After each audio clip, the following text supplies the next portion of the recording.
Hi everyone, I'm Reading with Jack and today I'm here with my November wrap-up and December to be read pile. I am really excited to tell you about the books I read in November because it was a really good reading month. I read 5 books, which is a lot for me during the school year and a lot more than I was expecting. I also completed my Goodreads goal for the year, hooray!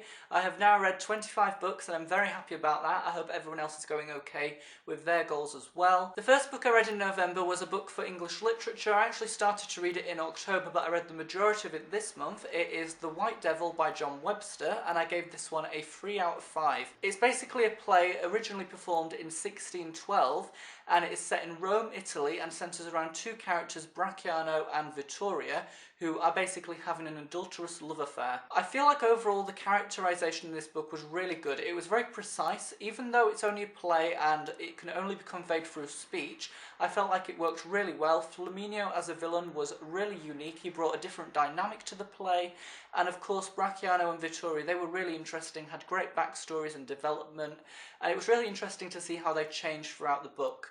The play, sorry, it's a play, it's not a book, it's a play. In terms of the plot, it was definitely complex, it was fascinating, but it was hard to understand what was going on at times. I won't lie, I felt like it was quite hard to keep up, but once I understood what was going on, it was definitely interesting. The thing I found most challenging about the book, however, was definitely the language. I felt like the language made everything quite hard to get through, and almost quite disjointed in the sense that I had to keep looking at what things meant because I didn't understand.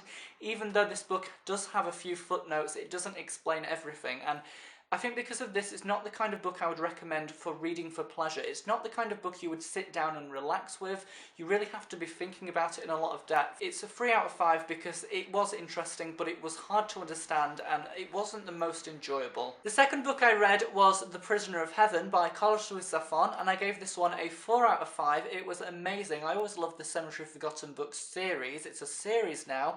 I was about to say trilogy, but I actually found out that it's not. It's a series, and I can't wait for book 4. This one is set in 1957 in Barcelona at Christmas time, and Daniel Sempier, the main character, and his wife have recently had a baby, and they're celebrating that, as well as the marriage of their best friend. However, a stranger is visiting the bookshop that they own, and the stranger threatens to reveal terrible secrets, and this takes them back to the dark age of Franco's Spain and all of the terrible things that happened then. They basically have to search for the truth behind what's happening, and this really can change their lives. As usual, amazing characterization. Absolutely loved that. I also loved the writing style. It was beautiful as always. It's just so great to read Ruiz Zafón's books. I don't think this one is as sinister as the previous 2 books, but I still feel like it captures a lot of emotions.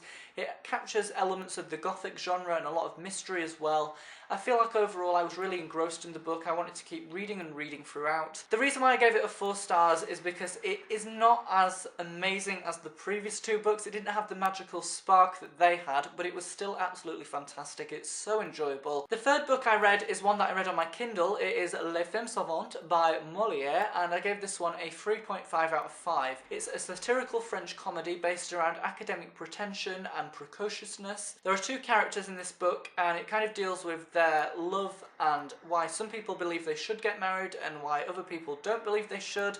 It kind of explores the fact that these are learned ladies who have an obsession in life for learning things and discovering new things and kind of analysing the society around them. I felt like it was a really enjoyable play. As usual, Molière has a beautiful writing style. It's great to read. I feel like it really has so much emotion in it and so much passion. Also, I saw this play earlier this year being performed live at a theatre, and I feel like that really helped to shape my understanding. I kind of understood what was going on, and it wasn't too hard to get through. However, I don't think the characterisation was as strong as Lem Sant. I don't think it was as distinct. I also don't feel like the plot was as easy to follow in general. So that's the reason I gave it a 3.5 out of 5. It was a good play, but it wasn't outstanding. Could have been slightly better at times, but it's still one I'd recommend, particularly if you're learning French and you want to read some French literature.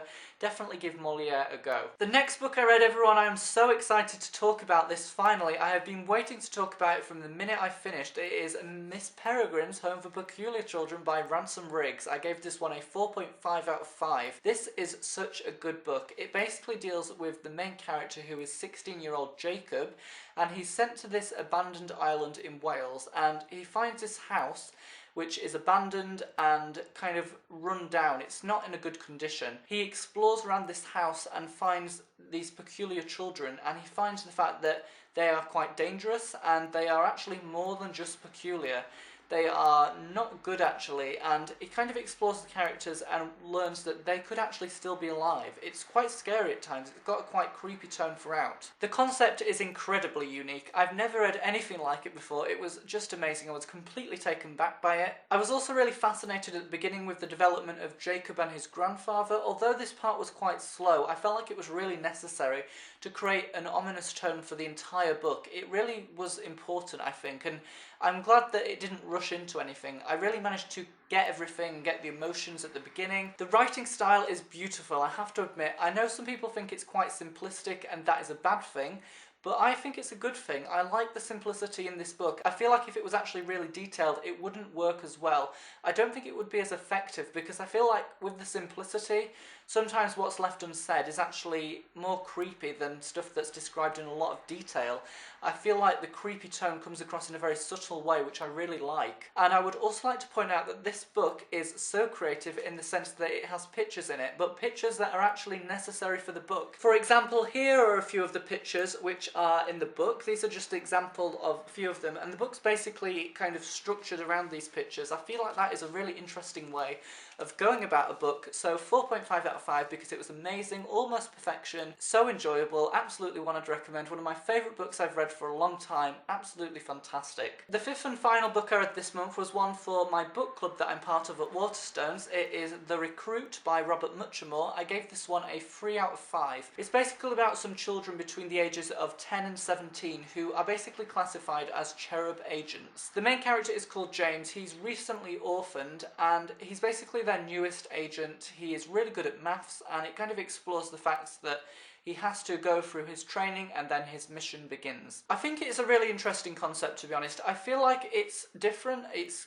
shocking and fast-paced, and it always grabbed me in, you know. The ideas were always really good throughout. It was definitely quite thought out in terms of the plot. Even though I liked the main character, James, I felt like at times he was a tiny bit irritating, to be honest, and also not very realistic. He acted a lot older than he actually was. I felt like a little bit more could have been put into this book. It could have been slightly more developed at times as well. So all in all, it's an enjoyable read. I'm glad I read it, but it didn't blow me away. It wasn't wow, and that's really all I have to say. So now let's move on to my December to be read pile, the books that I'm hoping to read. I've decided to put 3 books on my to be read pile for various reasons. One reason is that I'm going to be very busy in the first half of this month. I have an interview at Oxford University, which is crazy. I never expected this, so I have to prepare. Also, it's going to be Christmas, so I'm thinking that after Christmas, hopefully I'll get some amazing books and I'll be able to read them as well towards the end of the month. So I'm not really going to put loads of books for definite on my to be read pile for that reason. The first one I'd like to read is one that I don't yet have, but I'm hoping to get it on my Kindle. It is going to be A Christmas Carol by Charles Dickens. I really wanted to read a Christmas book this month, and I thought this would be a great month to read it because it's obviously Christmas, and I am really excited to get into the Christmas spirit whilst reading this book. Everyone knows the story about Scrooge, who hates Christmas, but then he's transformed and he changes as a character. There are so many different representations and interpretations of this story, whether it be in movies or other references in books, and I really would like to read the original and see how Charles Dickens portrayed this story. Also, I'm hoping to take part in the readathon with Samantha from Novels and Nonsense.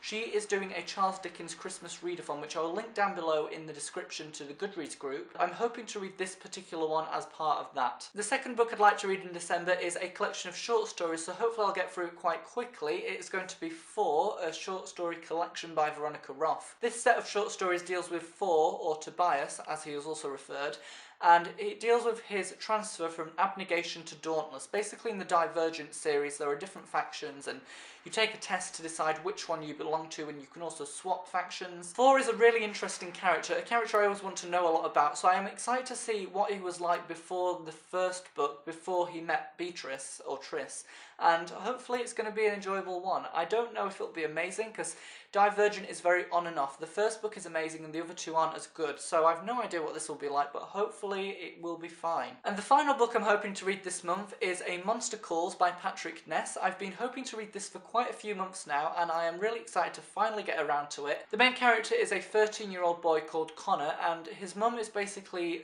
suffering from a horrible illness, and she's undergoing treatment, and throughout this Connor is experiencing nightmares, and one day he meets a monster, and this monster is quite dangerous and terrifying. I kind of feel like it might have a similar approach to Miss Peregrine's, in the sense that it's going to be quite simple. Looking at this, there isn't a lot of description, but I feel like it's going to be quite creepy at times, and hopefully it will be as good as Miss Peregrine's, because if it is, I will absolutely adore it. So these are all of the books that I mentioned in this video, apart from Les Femmes Savantes and A Christmas Carol, because they're on my Kindle.